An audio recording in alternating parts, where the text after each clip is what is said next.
Welcome to Hopes for Survival YouTube. In this podcast, I wanted to give you a February 2023 update on some items that continue to not get a whole lot of headlines.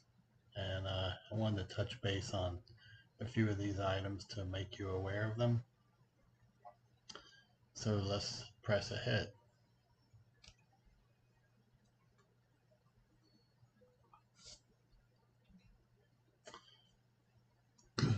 On the local, national, and global events for February 2023, on my potential threat matrix on global level events, I have the top 5 listed as war, economics, digital currency, and natural disasters. National level events, war, civil and political breakdown, infrastructure problems, digital currency, and international debt. On the local level, it'll be dependent upon your local area. You will need to do a risk assessment and determine how global national events could affect you locally, as well as ongoing local events in your area. Something that I've noticed as of late, watching numerous podcasts and reading flowing streamlines of comments and reading blogs and seeing comments that people are leaving. These comments are of like-minded individuals, but stress is causing a bullover in attitudes of preparers. Comment sections are showing bickering between readers to how to do a task the right way. Remember, just because a person does it their own way doesn't mean there may not be a second or third way of doing a task. Respect for like-minded individuals can allow for us to agree to disagree on points made. How beneficial is it to get upset and post negative or argumentative words virtually?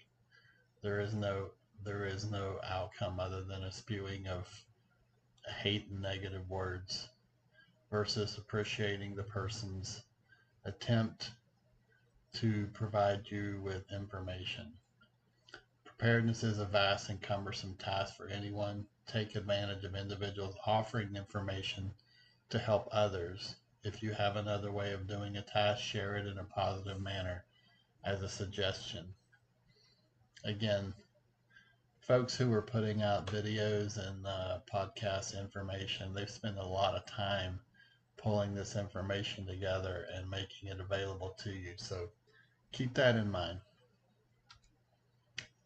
I'm reading some reports on some issues with soil use for gardening in pots, raised beds, and so forth. The reports of unhealthy potting and gardening soil being sold at some major retailers, which can introduce pests in soil treated with non-organic substances. If you buy straw to use in or around gardening areas, ask the provider if the straw was treated in the past with chemicals of any type. Avoid if possible. If gardening in raised beds, consider introducing worms and composted items used like coffee grounds and eggshells.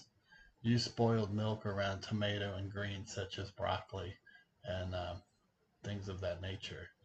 So there's 4 basic rules that you can use to guide you. Feed the soil healthy organisms and the soil will feed your plants.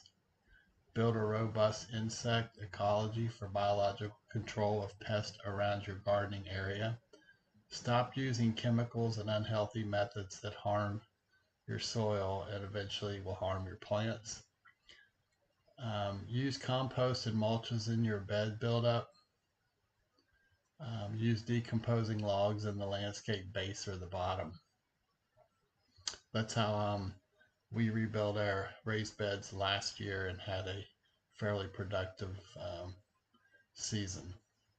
So keep these things in mind. If you're a newbie to attempting to do these things, Study and learn from those who have already been down this road, and take notes and do your best to apply lessons learned. East Palestine, Ohio train derailment. On February 3rd, 2023, a Norfolk Southern freight train derailed, sending 50 cars carrying toxic chemicals careening off their tracks.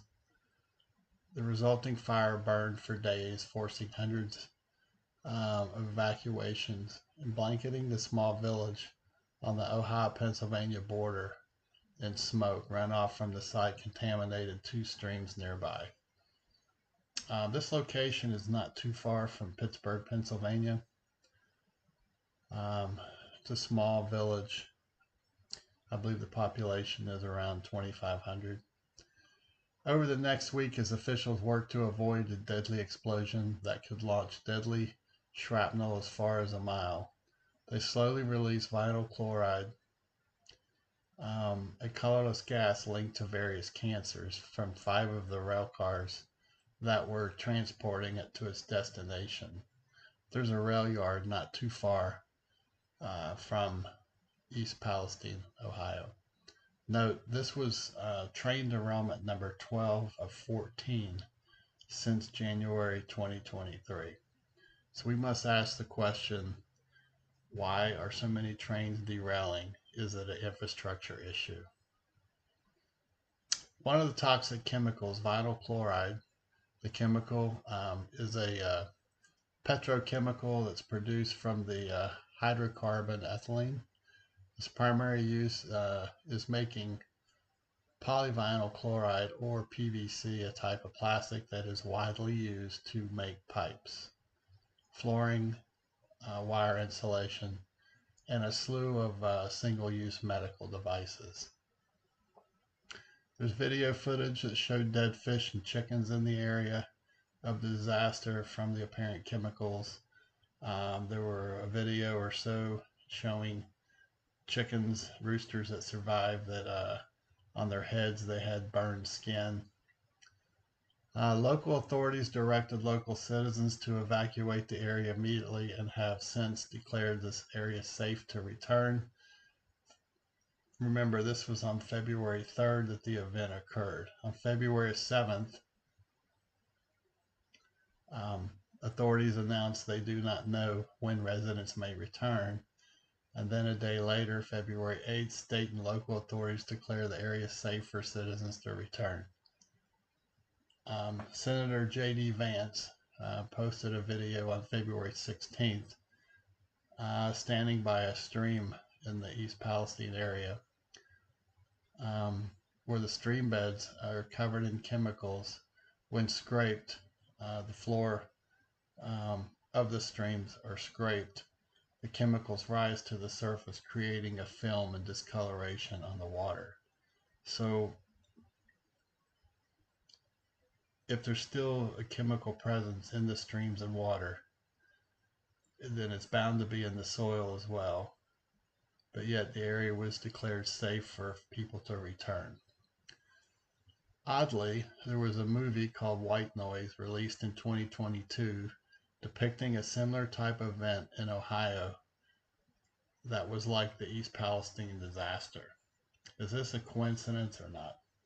It makes me think back to the exercise that was held in the fall of 2019, and then we had the pandemic that started in the United States in 2020. Just a thought. So with the East Palestine disaster and other disasters that occur, again, it reinforces the need for the 555 emergency plan. This is a basic course of action used by many families. It is simple and easy to implement in your home. Like any plan, you must adapt and adjust it for your circumstances. So you want to set up 3 different time categories. That's a 5-second evacuation, a 5-minute evacuation, and a 5-hour evacuation. The 5-second plan, this means that you and your family are ready to evacuate your home in 5 seconds or less. the 5-minute plan, the plan means you and your family are ready to evacuate your home in 5 minutes or less. And with the 5-hour plan, the plan means you and your family are ready to evacuate your home in 5 hours or less. In East Palestine, we probably fall into the 5-second plan. You get that knock at the door, ma'am, sir, you need to evacuate immediately. Are you ready to do so? So you want to pre-pack your bags for each family member and pets, some food, water, clothing, shoes, socks, blankets, pillows, coats, seasonal, important documents, medicines, and cash. Each level of planning will require more thinking of the ability to move the resources as needed. The longer you have to plan after you're notified to leave, say an approaching hurricane or fire maybe, you're going to accumulate more resources to take with you. So how are you going to move them? Once you've determined what you need to take, you need to consider doing an exercise and having everyone take and pack the vehicles. Remember, you may be leaving your home and never returning. What do you need to survive? Consider establishing a cache to place resources in the event of an evacuation. Conduct a risk assessment of your area to identify what are the most likely threats to your family. Plan accordingly to the threats. Remember, think outside the box and stay left of bang. That means be proactive versus reactive. When authorities tell you that it's time to go, you need to heed the call and evacuate. That's why having a plan to do so in advance will definitely make you have a safer transition out of the potential disaster area in a timely fashion. Globally, Ukraine. The Ukrainian government continues asking for billions of dollars in military weaponry. Many of the reports are skewed between Western and European media to who is actually winning this conflict. There is no end in sight. Russia appears to be moving large numbers of heavy weapons, fighter and bomber aircraft to multiple locations, showing the potential to expand the war zone outside of Ukraine. Will Russia respond to new allegations involving the U.S. with the Nord Stream explosion? True or not is unknown, but there are allegations with some backed up reasoning as to who blew up the Nord Stream pipeline and why. It's interesting that over the past few years, the number of sanctions that have been placed against Russia and restrictions for imports, that it's not slowing down the Russian economy. Why? Because Russia is being fed and supported by China. February 6, 2023 earthquake that took place in Turkey.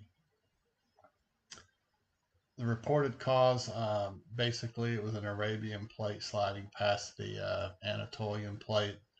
This is often referred to as a strike-slip quake, movement under the surface. Currently, there's 46,000 deaths between Turkey and Syria.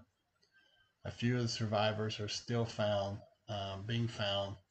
The mission has changed from a rescue attempt to a recovery attempt.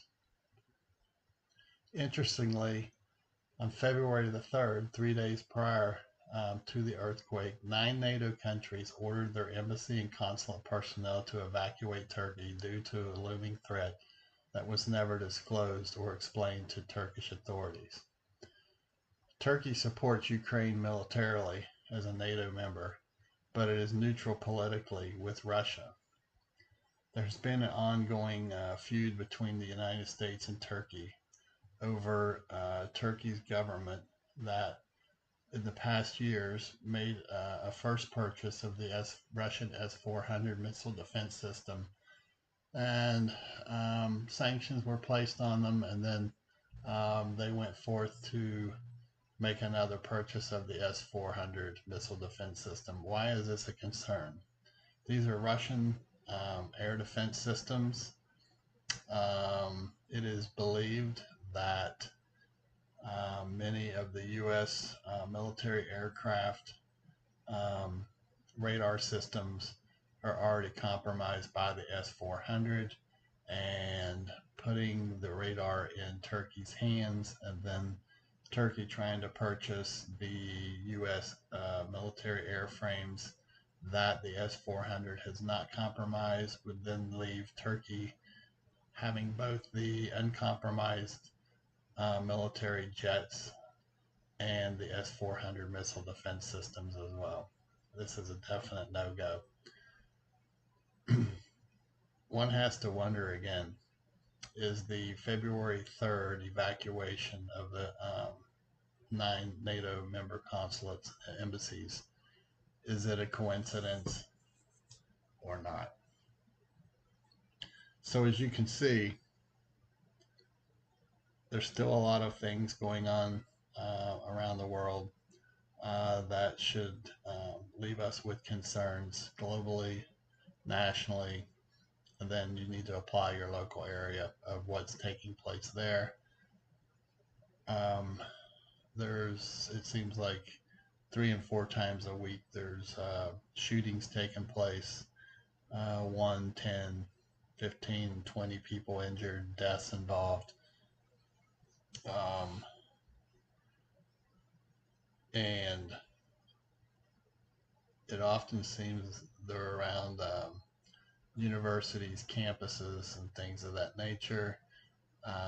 Everyone needs to keep their head on a swivel and be alert to your surroundings, whether you're sitting in traffic, you're walking down the street, you're at a shopping plaza, attending sporting events, concerts, and things of that nature.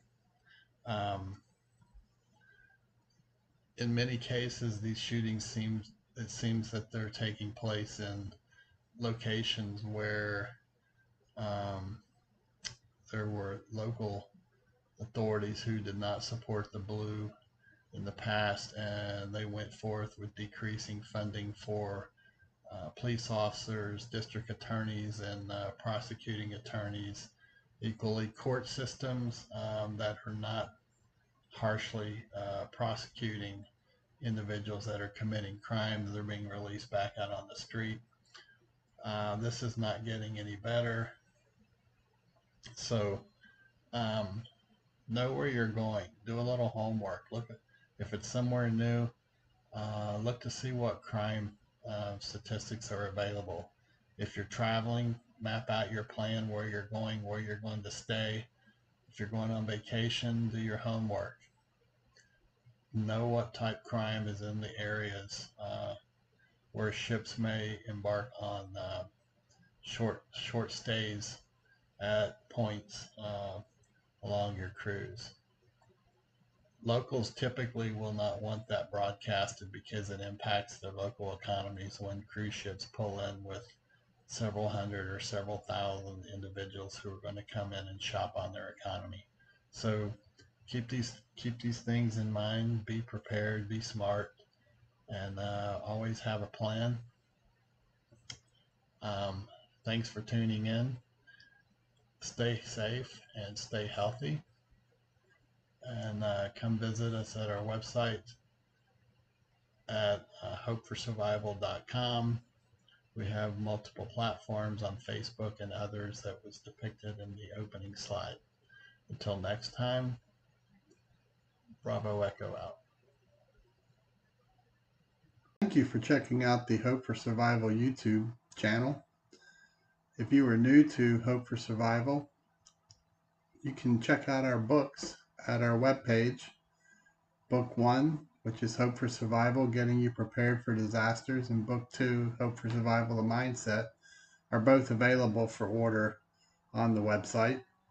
We also offer the Hope for Survival football stick, which is a memory stick set up as a digital filing cabinet with files already loaded on there for you to digitally copy items such as deeds, auto transcript for ownership, wills, living wills, loans, banking information, items that if your home burned down or you had some form of a disaster, you could have all of your important papers already digitally filed on this stick.